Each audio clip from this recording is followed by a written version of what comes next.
समस्त ज्योतिषीय एवं धार्मिक विषयों पर समसामयिक जानकारी के लिए gurus of India YouTube channel को सब्सक्राइब करें। नीचे दिए गए बेल आइकन को दबाएं और अपलोड होने वाले हर वीडियोस के तुरंत नोटिफिकेशन पाएं। द्वादश ज्योतिर्लिंग भगवान शंकर के ज्योतिर्लिंग हैं। ज्योतिर्लिंग का अर्थ है जो स्वयं उत्पन्न हो गए, प्रकट हो गए। और ये ज्योति कहते हैं प्रकाश को। तो ये जो प्रकाश है यह अपने आप ये कहें कि प्रकट हो रहे पृथ्वी से। अंतस ज्योति बहिष ज्योति प्रत्यक ज्योति परात्परः ज्योतिष ज्योति स्वयं ज्योति आत्म ज्योति नमोस्तुते। तो ये ज्योतिष ज्योति के भी ज्योति हैं, इनको हम ज्योतिर्लिंग कहते हैं। माने एक तो जो सामान्य प्रकाश होता है, अग्नि का प्रकाश है, सूर्य का प्रकाश है, उन प्रकाशों को भी जो प्रकाशित कर रहा हो उसको ज्योतिर्लिंग कहते हैं। लिंग माने चिन्ह होता है। जैसे ये सृष्टि का जो चिन्ह है वह एक आकृति है। जो प्रजा है वह प्रजा सांभवी प्रजा है, शंकर की प्रजा है। तो शंकर की प्रजा का जो ये चिन्ह है, इस चिन्ह रूप में ही कहा कि ये एक प्रकार से ज्योतिर्लिंग माने स्वयं उद्भूत हो गए पृथ्वी में। और जहाँ जहाँ उद्भूत हुए वो 12 स्थान हो गए। तो 12 स्थानों पर शंकर जी इस देश के कोने कोने में ज्योतिर्लिंग के रूप में कब प्रकट हुए? जब भक्तों ने आराधना किया। तो भक्तों की तपस्या से द्रवीभूत होकर के भगवान शंकर ज्योतिर्लिंग के रूप में प्रकट हुए हैं। ये 12 स्थान हैं। सबसे पहले सौराष्ट्र, जो सौराष्ट्र आज गुजरात का जो स्थान है, उस सौराष्ट्र में, गुजरात में भगवान शंकर ज्योतिर्लिंग के रूप में, जिनको सोमनाथ कहते हैं, सौराष्ट्रे सोमनाथम च, सोमनाथ ज्योतिर्लिंग सौराष्ट्र प्रांत में आए। तो सौराष्ट्रे सोमनाथम च और श्रीशैले मल्लिकार्जुनम। श्रीशैल पर्वत है दक्षिण में, जो चेन्नई प्रांत में उधर पड़ता है, वो कहते श्रीशैल। और श्रीशैल में मल्लिकार्जुन भगवान ज्योतिर्लिंग शंकर जी हैं। श्रीशैले मल्लिकार्जुनम। उज्जैन्याम महाकालः, उज्जैनी में महाकाल भगवान शंकर ज्योतिर्लिंग के रूप में प्रकट हैं। ये भक्तों की तपस्या से प्रसन्न होकर सब जगह आए हैं। तो महाकालेश्वर या महाकाल उज्जैन में, उज्जैन्याम महाकाल। और उज्जैन्याम महाकाल। ओंकार ममलेश्वरम, ममलेश्वर में ओंकारेश्वर है। ओंकारेश्वर ये ओम की पीठ बनती है, ओम की आकृति है। और वहाँ नर्मदा के तट पर ममलेश्वर में ओंकारेश्वर भगवान शिव ज्योतिर्लिंग के रूप में है। ये चौथे हुए। और परल्याम वैद्यनाथम च, ये 5वें हैं। परली में वैद्यनाथ के रूप में प्रकट हैं, ये भी ज्योतिर्लिंग है। और कहते तो हैं कि रावण ले जा रहा था, और रावण जो है उस समय भगवान शंकर ने सोचा कि लंका में अगर हम आ गए, भगवान विष्णु ने सोचा, तब तो फिर बहुत कठिन होगा रावण का वध करना, और वहाँ कभी किसी प्रकार का अकाल होगा ही नहीं। इसलिए भगवान विष्णु माया से रावण को इतना अधिक उसके पेट में जल भर गया कि उसको लघुशंका की इच्छा हो गई। और वो विष्णु ही वहीं आ गए और उसने कहा कि अभी थोड़े देर तक इस ज्योतिर्लिंग को आप अपने हाथ में लिए रहो, तब तक मैं लघुशंका से निवृत्त होकर के आ रहा हूँ। शंकर जी ने कह रखा था रावण से कि जमीन पर कहीं रखना मत, अगर रखोगे तो फिर नहीं उठा पाओगे। फिर उसने कहा कि आप ले लीजिए।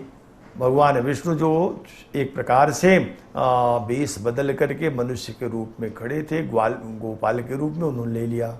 और रावण गया लघुशंका के लिए, इतना विलंब करने लगा। भगवान विष्णु तो यही करना ही था, वहीं रख दिए। वो वैद्यनाथ स्थान कहे गए, और आज भी वह परली में स्थान है। तो परल्याम वैद्यनाथम च डाकिन्याम भीमशंकरम।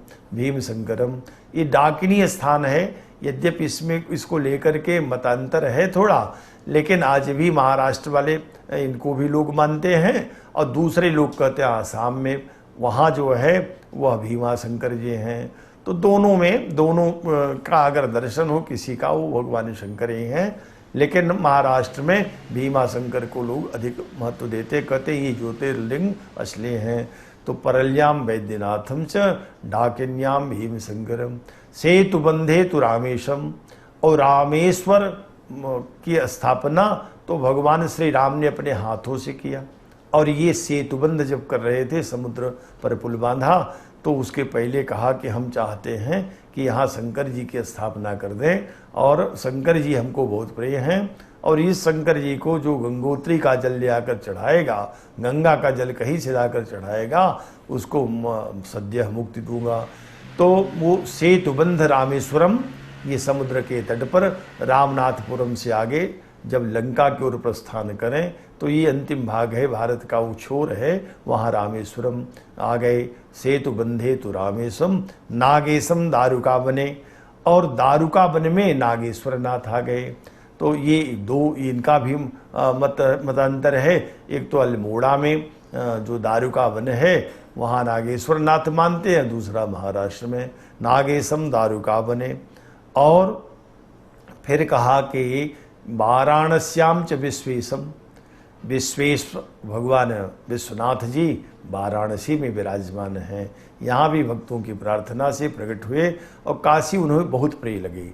काशी उनकी अपनी नगरी है, त्रिशूल पर बसाया है, और यहाँ प्रसन्न चित्त रह करके जनता का कल्याण करते, उद्धार करते हैं। और वहाँ उस क्षेत्र में, मुक्तेश्वर क्षेत्र में जिन लोगों की मृत्यु होती है उन्हें तारक मंत्र दे करके उनकी भी मुक्ति कर देते हैं।